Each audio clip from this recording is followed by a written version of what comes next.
മൂകം കരോതി വാചാലം പങ്കും ലംഘയത്തെ ഗിരിം യത്കൃപാത്തമഹം വന്ദേ പരമാനന്ദമാധവം. ഇന്ന് നാരായണീയം 45-ാമത്തെ ദശകത്തിൽ 9ഉം 10ഉം ശ്ലോകങ്ങളുടെ അർത്ഥം പറയാം. അർത്ഥം പറയുന്നത് കിഴക്കേപ്പാട്ട് വാര്യത്ത് ഭാരതി. 9ാമത്തെ ശ്ലോകം. മമ ഖലു ബലിഗേയാചനം ജാതം ആസ്താമിഹ പുനരബലാനാമഗ്രതോ നൈവ കുർവേ ഇതി വിഹിതമതി കിം ദേവ സന്ധ്യജ്യയാച്ഛാം ദധിഹൃതമഹരസ്ത്വം ചാരുണാ ചോരണേന. ഭഗവാന്റെ കുറച്ചും കൂടി പ്രായം ആയിട്ടുള്ളതായ അവസ്ഥയാണ് ഇവിടെ പറയണത്. മറ്റത് ഗോപികമാരോടൊക്കെ വെണ്ണ കിട്ടാൻ വേണ്ടിയിട്ടും പാല് കിട്ടാൻ വേണ്ടിയിട്ടും അവരുടെ മുമ്പിലൊക്കെ പാട്ടുപാടി നൃത്തം ചെയ്തിരുന്നതായിട്ടുള്ള ഉണ്ണികൃഷ്ണനെയാണ് കഴിഞ്ഞ ശ്ലോകത്തിൽ നമ്മൾ കണ്ടത്.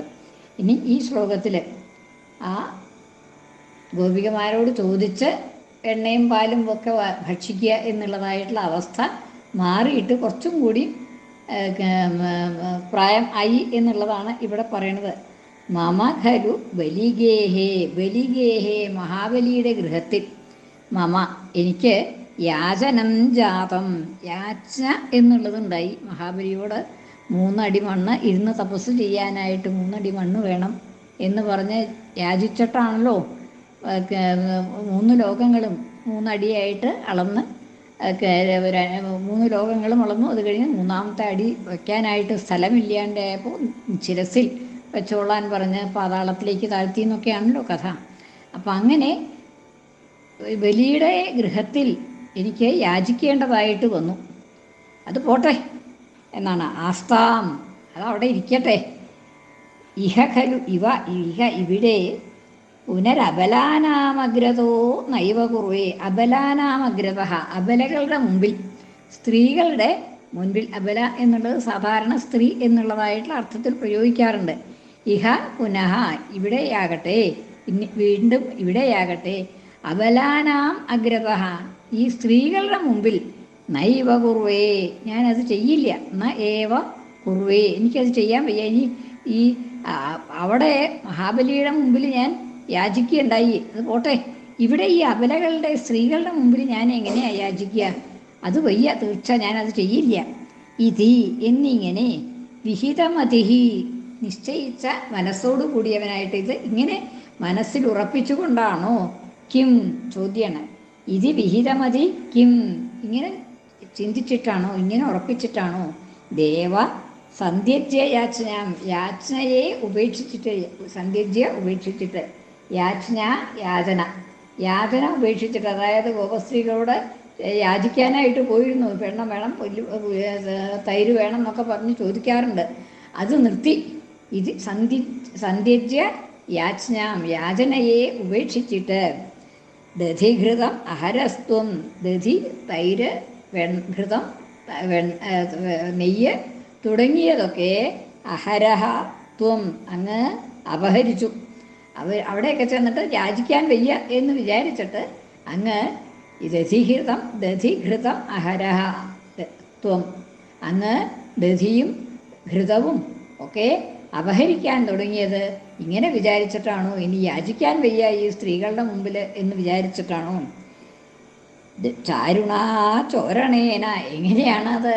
ചാരുണാ ചോരണേന, ചാരുണയായിട്ടുള്ള, അതി കൗതുകം ജനിപ്പിക്കുന്നതായിട്ടുള്ള മനോഹരമായിട്ടുള്ള ചോരമാർഗങ്ങളെ കൊണ്ട്, ചോരണേന, ചോരണം എന്ന് വെച്ചിട്ടുണ്ടെങ്കിൽ കക്കര എന്ന് തന്നെ അർത്ഥം, ചോരന്മാരുടെ മാർഗം.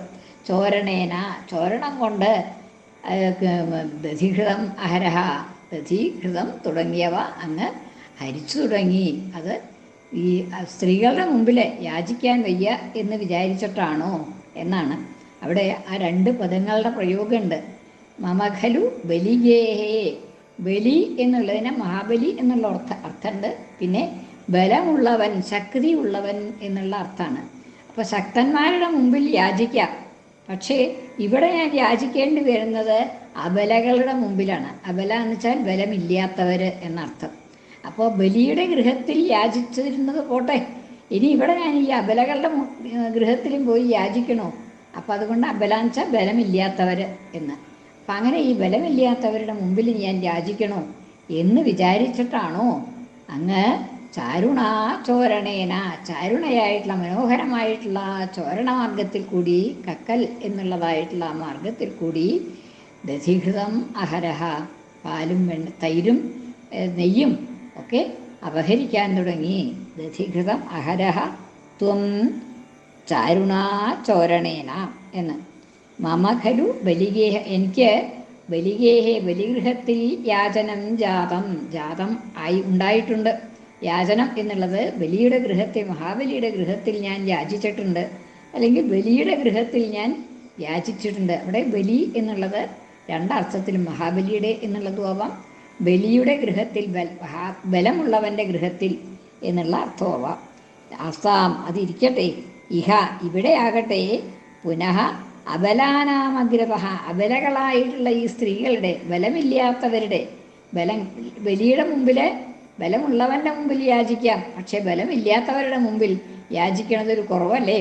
അപ്പം അതുകൊണ്ട് ഇതി വിഹിതമതിഹി കിം, ഇത് പ്രകാരം ചിന്തിച്ചിട്ടാണോ, ഉറപ്പിച്ചിട്ടാണോ അങ്ങ് ചാരുണാചോരണേന, ചാരുണമായിട്ടുള്ള മനോഹരമായിട്ടുള്ള ചോരണമാർഗത്തിൽ കൂടി, കക്കൽ എന്നുള്ളതായിട്ടുള്ള മാർഗത്തിൽ കൂടി ദധിഘൃതം അഹരഹ, ദധി ഘൃതം തുടങ്ങിയവ അപഹരിച്ചു എന്ന ആ ശ്ലോകത്തിൻ്റെ അർത്ഥം.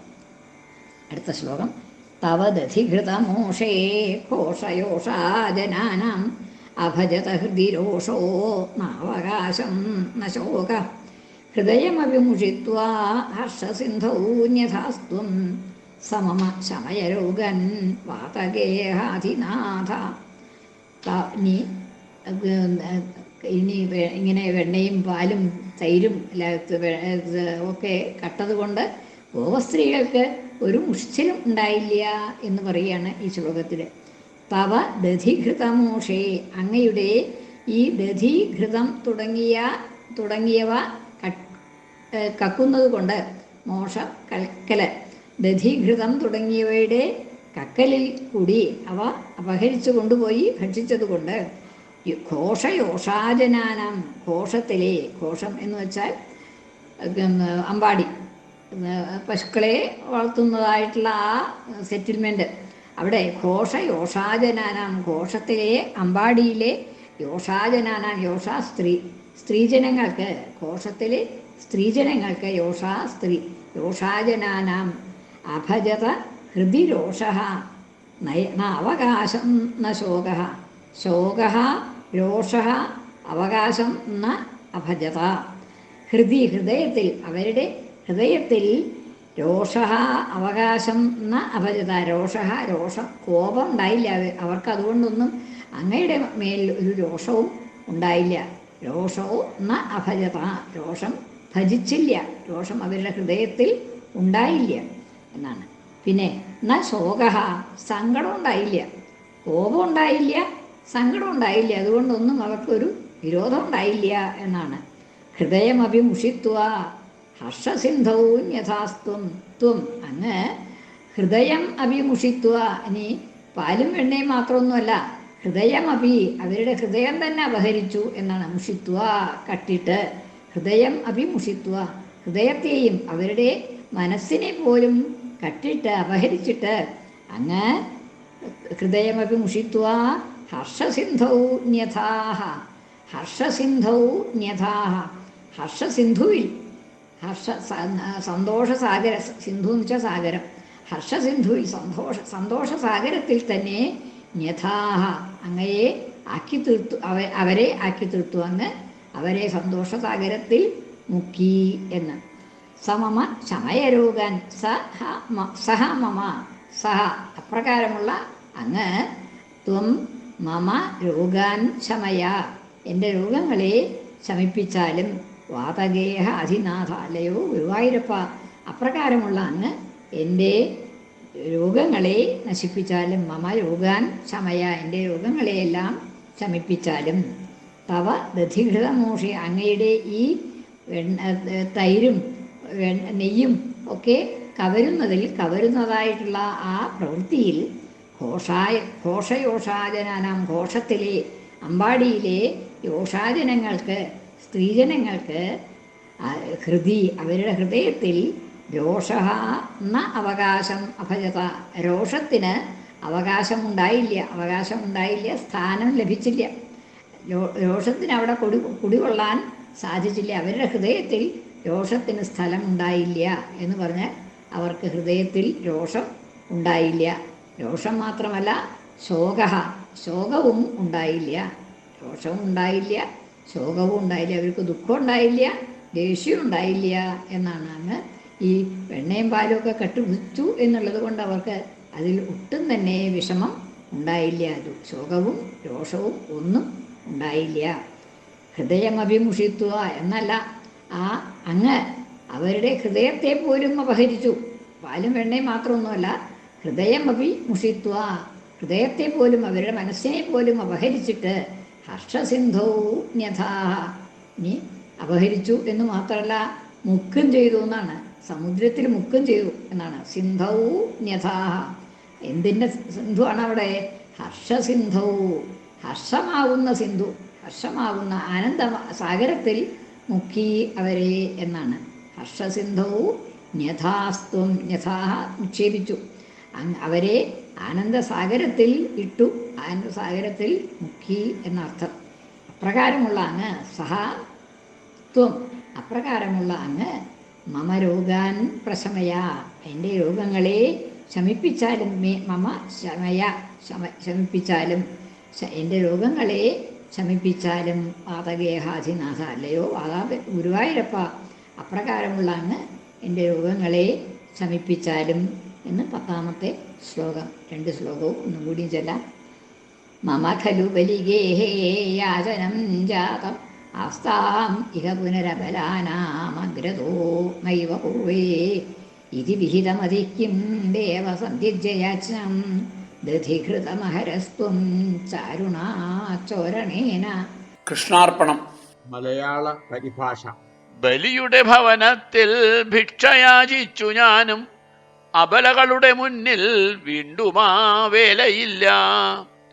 ഇതി മനസ്സി നിനച്ചോ പിച്ച ചോദിച്ചതില്ല, അതിചതുരതയോടെ മോഷണം ചെയ്തു ഗവ്യം.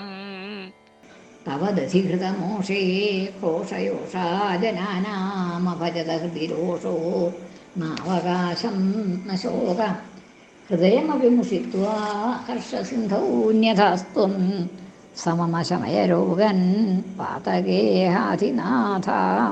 കൃഷ്ണാർപ്പണം. മലയാള പരിഭാഷ. തവ ദധിഘൃത ദുഗ്ധം കക്കലായർകുലത്തിൻ ഹൃദി ചെറുപരിതാപം കോപവും തീർത്തതില്ല.